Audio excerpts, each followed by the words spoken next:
High guys welcome back to my YouTube channel. আজি মই গৈ আছোঁ আমাৰ ৰাজহুৱা কালী মন্দিৰলৈ।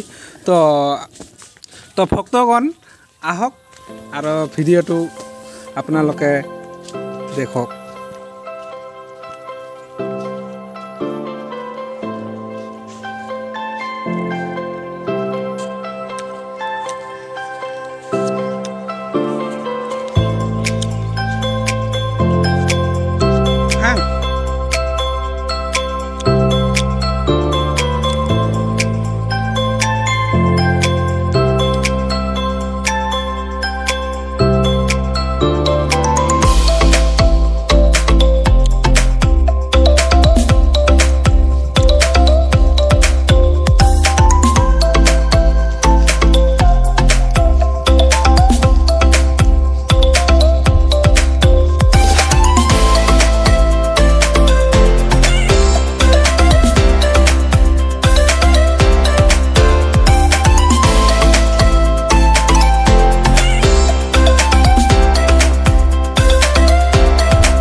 ইয়াৰ অলপমান দৃশ্য দেখুৱাই ওপৰত দস্ত বা গাইজ দেখুৱাই আছোঁ, অলপ অপেক্ষা কৰি থাকক।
হে গাইজ, তো এইখিনি দেখালোঁ আৰু অলপমান ওপৰত উঠি আৰু চাৰিওপিনে দেখুৱাই আছোঁ।